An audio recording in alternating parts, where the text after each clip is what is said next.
Assalamualaikum warahmatullahi wabarakatuh dan salam sejahtera bagi kita semua. Perkenalkan, nama saya Giovanni Felistana Popamembia, NIM C01171310. Di video kali ini saya akan menampilkan keterampilan clinical lab, yaitu teknik menjahit. Selamat malam Pak, perkenalkan nama saya Dr. Giovanni yang bertugas di klinik pada malam hari ini. Kalau boleh tahu Bapak dengan siapa namanya? Pak Ferry, Umurnya berapa? 40 tahun, Tinggal di mana Pak? di Toraja, Kalau boleh tahu Pak, pekerjaannya apa? pegawai negeri sipil. Oke, baik Pak. Ada yang perlu saya bantu Pak? Ini dok, ada luka di tangan saya, Ya. Terus itu Pak, ini lukanya sejak kapan Pak? kira-kira setengah jam yang lalu dok. Ini karena apa ini Pak? Kenapa bisa? Kebetulan sedang ada pekerjaan memperbaiki jendela di rumah dan terkena pecahan kaca dok. Oh gitu Pak. Ini lukanya dalam Pak atau dangkal? Lumayan dok. Oh gitu Pak. Nah, pada saat terjadi perdarahan itu Pak, Bapak apakan? Bapak obati kah atau bagaimana pada saat penanganan pertama di rumah Pak? Tadi di rumah saya sempat pencet dengan sarung. Terus itu Pak, ini apakah ada keluhan lain Pak? Tidak ada dok. Oh tidak ada. Ada riwayat penyakit sebelumnya Pak? Misalnya Tidak. ada perdarahan aktif begitu, Tidak tekanan ada, darah dokter. tinggi, gula. Tidak ada dokter. Oke, baik. Nah, di sini Pak, saya lihat ini lukanya tidak ada perdarahan aktif. Nah, maka dari itu selanjutnya kita akan periksa dulu tanda-tanda vitalnya Bapak, tensinya, suhunya, kemudian pernafasannya, dan denyut nadinya. Apakah Bapak bersedia?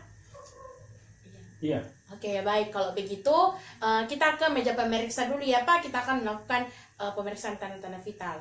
Oke, baik. Iya. Silakan. Nah, di sini anggaplah saya sudah melakukan pemeriksaan tanda-tanda vital. Nah, baik Pak, di sini berdasarkan sudah tadi kita periksa tanda-tanda vitalnya Bapak, tekanan darahnya itu Bapak 110/70 normal. Kemudian denyut nadinya itu 80 kali per menit, kemudian pernafasannya itu 24 kali per menit, kemudian suhunya itu 36,5 derajat Celcius normal. Semuanya normal Pak.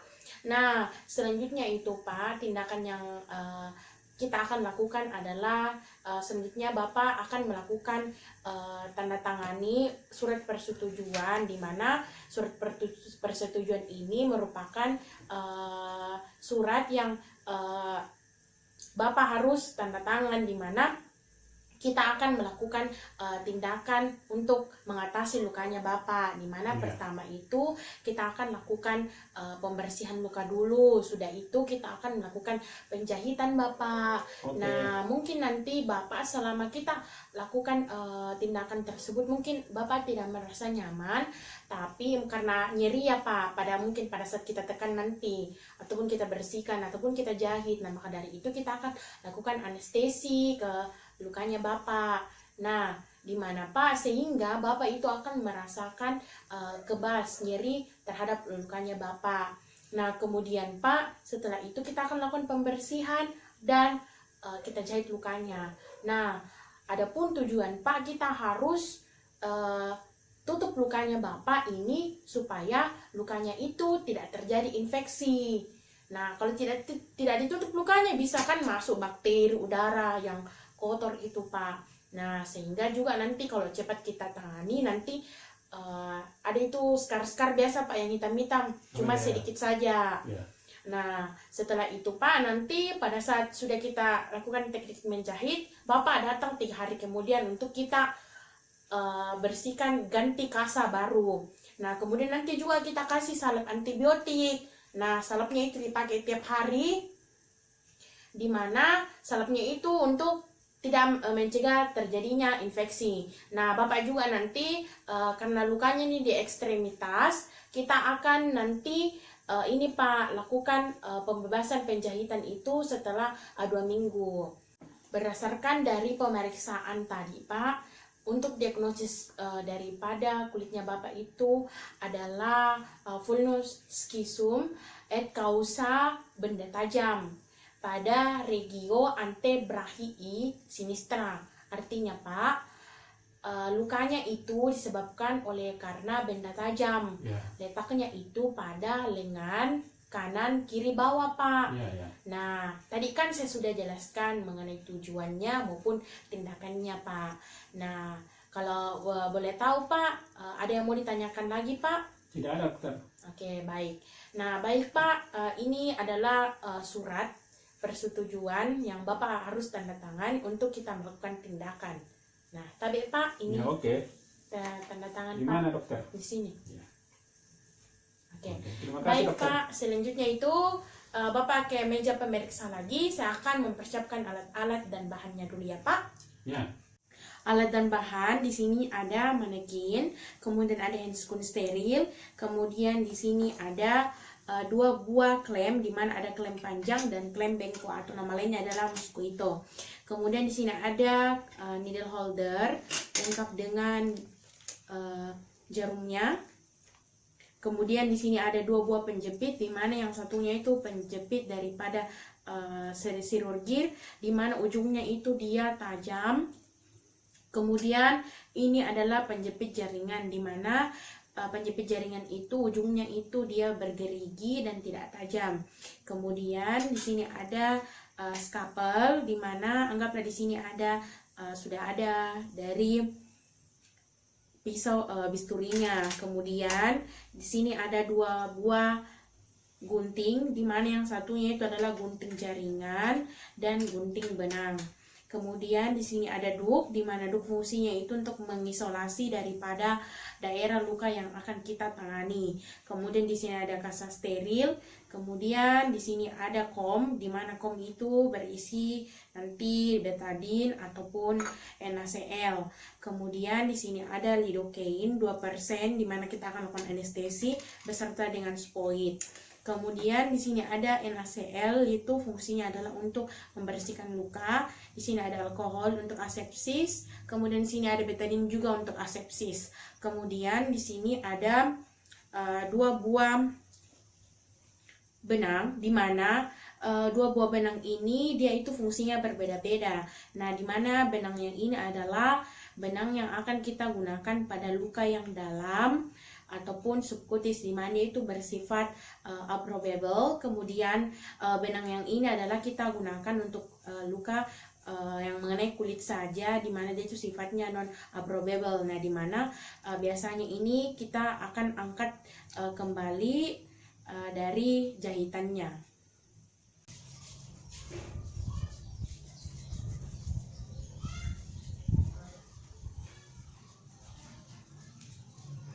Nah, setelah melakukan cuci tangan, kita memasang handscoon steril. Nah, pertama-tama itu kita harus amati dulu lukanya terlebih dahulu. Nah, di sini kita perhatikan lukanya itu tepinya irregular, kemudian jaringannya itu tercabik-cabik. Ini merupakan khas dari vulnus laceratum. Nah, selanjutnya itu pertama untuk semua jenis lukanya ini kita akan melakukan tindakan penjahitan. Nah, tindakan penjahitan itu dimulai dari tindakan asepsis terlebih dahulu. Di sini saya akan menggunakan NaCl, di mana saya akan mengambil kasa steril, kemudian saya akan menaruhnya NaCl. Kemudian setelah itu saya akan membersihkan daerah sekitar luka, di mana saya akan bersihkan debris-debris yang ada pada luka tersebut, di mana kita akan bersihkan dari dalam keluar.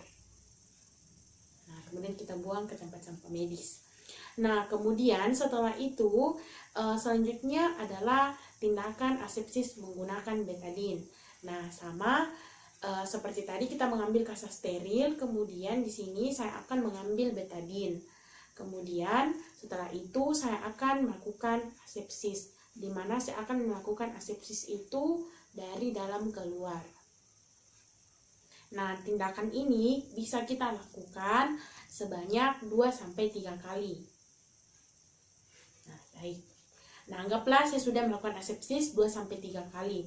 Nah, setelah itu kita akan mengambil duk, di mana duknya ini berfungsi untuk mengisolasi daerah yang kita akan tangani.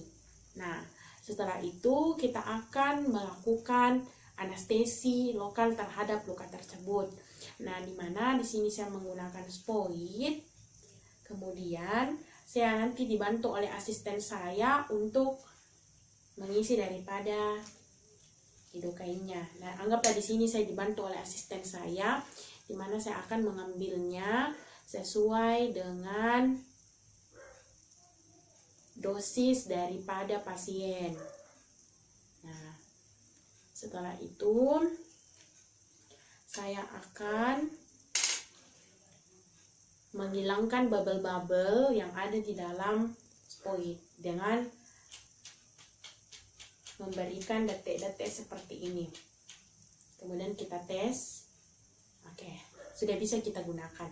Nah, pertama, sama seperti yang lalu di anestesi lokal, kita melakukan penyuntikan dengan sudut 45 derajat sampai 60 derajat, di mana kita harus lakukan itu tindakan aspirasi pada saat penyuntikan. Kalau misalnya kita aspirasi tidak ada darah, berarti sudah benar. Kalau misalnya ada darah, berarti sudut penyuntikannya kita itu belum benar. Nah, di sini saya akan melakukan anestesi itu dari ujung bawah luka sampai ujung atas luka, di mana kita mulai dari sebelah sisi kiri terlebih dahulu. Nah, tadi ya Pak, saya mulai melakukan penyuntikan. Nah, tahan ya Pak. Kemudian kita lakukan aspirasi, kita suntikan. Nah, begitupun. Kemudian kita pindah lagi ke sisi sebelah. Kemudian kita lakukan lagi aspirasi.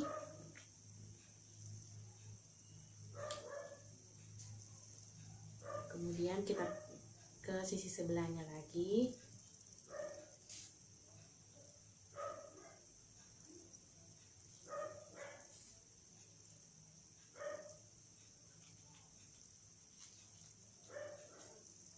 Nah, setelah kita melakukan tindakan anestesi, kita harus menunggu sekitar 5-10 menit agar anestesinya itu dia meresap ke bagian daerah kulit si pasien. Nah, kemudian anggaplah di sini sudah 5-10 menit, kemudian kita akan melakukan pengecekan apakah pasien masih merasakan nyeri atau tidak. Nah, dimana saya akan mentesnya itu menggunakan penjepit. Tapi Pak, bilang ya Pak, kalau misalnya nyeri, kalau misalnya sudah tidak rasa, bilang ya, nyeri Pak. Tidak. Nyeri Pak. Tidak. Nyeri. Tidak. Oke, baik. Nah, kalau misalnya pasiennya bohong, kentara dari mimik pasien. Kalau misalnya dia bilang nyeri, baru pasiennya itu rasa pura-pura, berarti itu tidak benar. Nah, kemudian setelah melakukan anestesi, selanjutnya adalah kita melakukan refreshing luka. Nah, di mana di sini lukanya itu dia tepinya itu irregular, kemudian dia itu jaringannya tercabik-cabik. Ini adalah ciri khas daripada vulnus laceratum.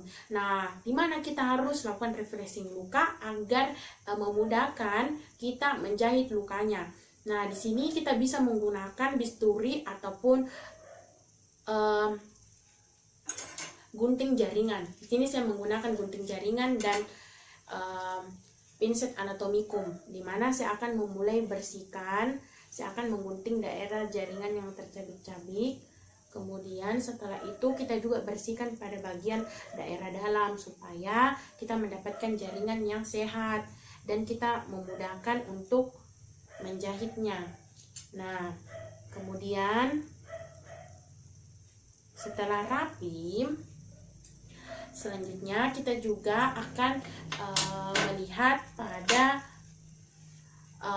luka vulnus yang skisum, di mana dia itu kasnya, tepinya itu dia rata, kemudian bersih dan perdarahannya itu cuma sedikit.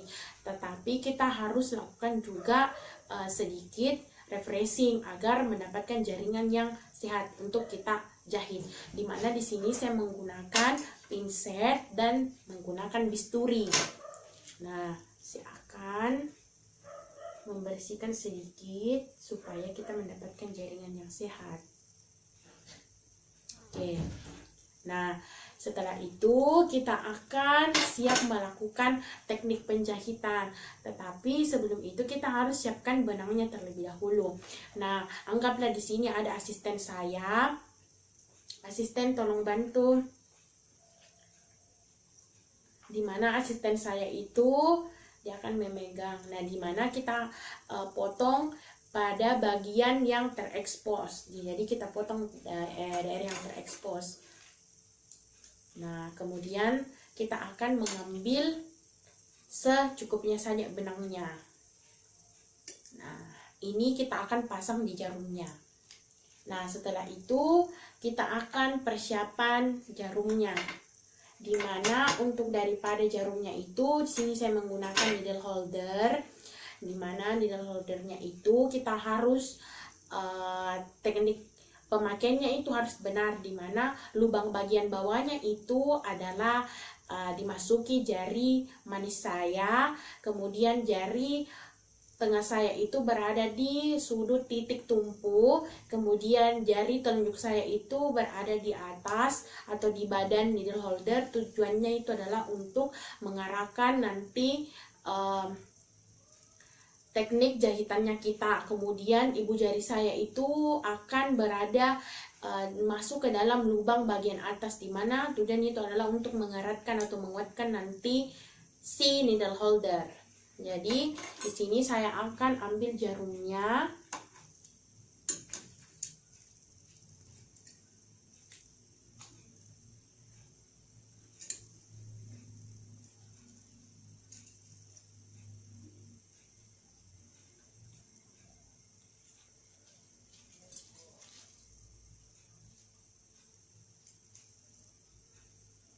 Nah, setelah itu saya akan memasang benangnya tadi. Nah, anggaplah di sini benangnya belum terpasang. Dan di sini saya menggunakan benang silk, di mana benang silk itu untuk kulit, di mana salah satu ujungnya itu saya akan rapatkan di badan needle holder, di mana saya rapatkan itu menggunakan jari telunjuk. Kemudian ujung yang lain itu akan ke bawah jarum, dia akan ke bawah jarum. Kemudian kita lekukan di needle holder ke arah ke atas, kemudian kita masukkan di lubangnya. Kemudian kita ulang lagi dari bawah kemudian ke atas, kemudian kita masukkan di lubangnya. Nah, setelah itu yang tadi sudah terputar kita lepaskan. Nah, sudah siap untuk kita gunakan di teknik menjahit. Teknik penjahitan yang pertama adalah teknik interruptus, di mana di sini sudah ada lukanya, di mana kita sudah melakukan tadi refreshing luka. Nah, kemudian kita sudah siap, di mana tangan sebelah kiri saya itu menggunakan pinset, dan tangan sebelah kanan saya itu sudah ada needle holder lengkap dengan jarum dan benang. Nah, jadi yang pertama di sini adalah kita harus menentukan ukuran panjang luka. Nah, di mana kita bisa memulai dari untuk penjahitan itu bisa dari tengah, 1/2 tengah luka, 1/4 luka, kemudian kita mulai dari tengah, dan tengahnya lagi. Nah, kemudian kita juga bisa mulai dari bawah ke atas atau atas ke bawah. Nah, selanjutnya untuk teknik pemasukan jarum ke dalam jaringan itu, dimana dengan sudut 90 derajat secara tegak lurus, kemudian dimana dengan tepi jaringan jaraknya itu sekitar 0,5 cm sampai 1 cm. Nah, dimana kita akan mulai memasukkannya. Tadi ya Pak, saya akan mulai, dimana kita masukkan secara 90 derajat.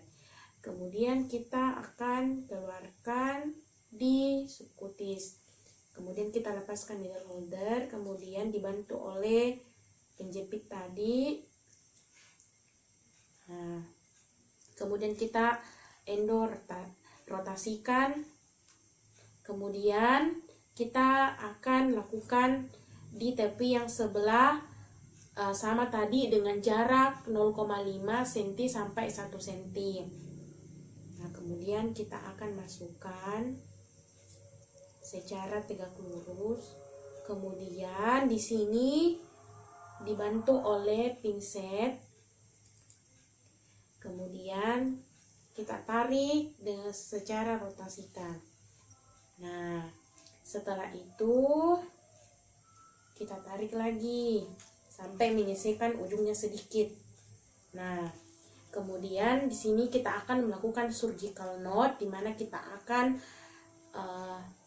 kunci. Nah, pertama itu saya akan mengambil ujung yang panjang itu, kita akan putarkan di needle holder sebanyak 2 kali.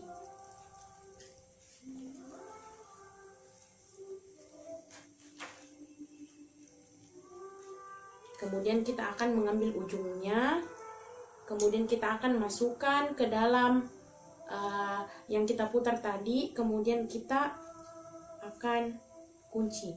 Setelah kita kunci, kemudian kita akan ulang 1 kali lagi, dimana kita akan balas, kemudian kita bawa ke ujung. Setelah itu kita akan gunting menggunakan gunting benang. Kira-kira kita menyisakan sekitar 0,5 cm untuk benangnya, agar lebih memudahkan nanti kita lepas. Dan kalau misalnya terlalu pendek itu bisa cepat terbuka jahitan kita.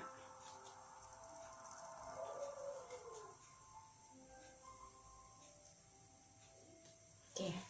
Nah, setelah itu kita akan melakukan penjahitan di daerah yang belum kita jahit. Selanjutnya teknik penjahitan matras horizontal.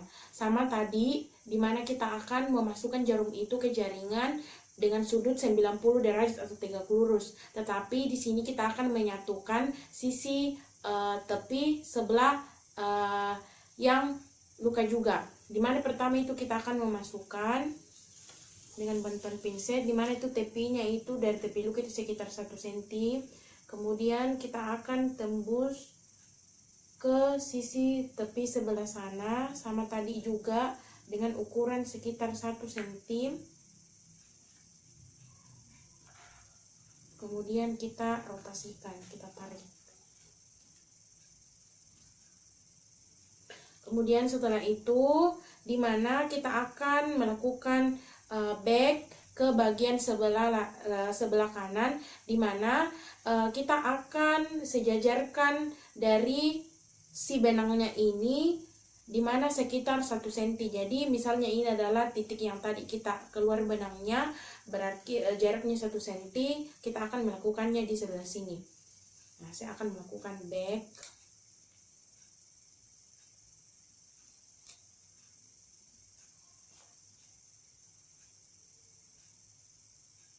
Kemudian sama tadi menembus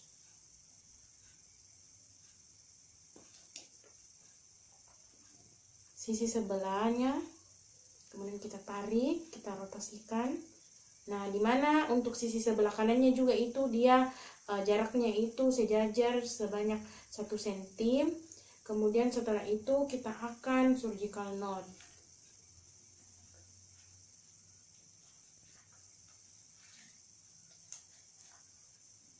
Kita rapatkan, kemudian kita tarik ke ujung. Kita lakukan lagi 1 kali.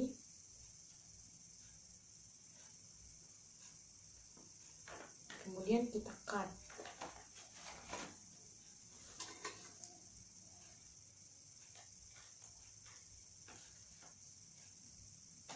Oke.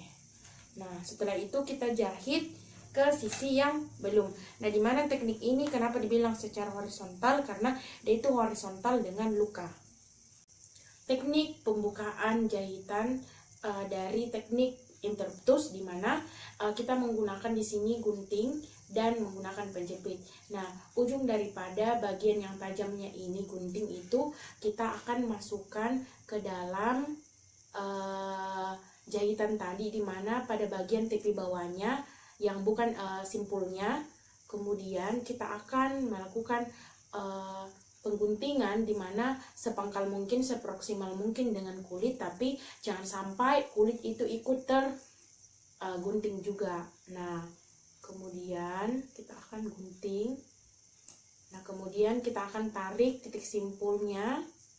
Nah, di sini tujuannya itu kita melakukan teknik seperti ini di mana supaya tidak ada jahitan itu dari atas ke bawah jaringan lagi. Nah, selanjutnya untuk teknik daripada pembukaan jahitan pada yang teknik matris horizontal itu, di mana yang sebelah kiri tadi kita yang sejajarkan tadi itu bukan yang tempat simpulnya, kita akan masukkan gunting, kemudian kita letakkan di bawah jahitan, kemudian kita akan cut. Setelah itu untuk sisi yang tersimpul tadi itu kita akan tarik. Nah, dimana memudahkan seperti teknik ini agar tidak ada benang yang tersisa di dalam kulit. Kemudian kita buang. Setelah kita melakukan teknik penjahitan, baik Pak, sudah selesai. Selanjutnya kita akan perban ya. Kita perban dengan kasa yang steril. Kemudian kita fiksasi menggunakan plester supaya perbannya itu tetap menutupi luka agar tidak terjadi infeksi nantinya. Nah, oke, baik, setelah itu kita melepas handscoon dan cuci tangan.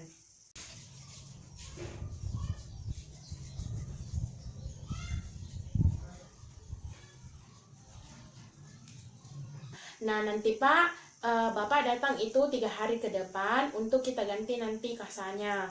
Nah, kemudian hari ke-10 sampai hari ke-14 itu kita akan melakukan pencabutan daripada benangnya ini. Nah, kemudian juga nanti saya akan berikan antibiotik maupun anti nyeri di sini, Pak. Nah, perlu Bapak harus habiskan obat tersebut supaya nanti efek samping apabila ada komplikasi daripada lukanya Bapak ini, kemungkinannya itu untuk terjadinya risiko komplikasi itu rendah.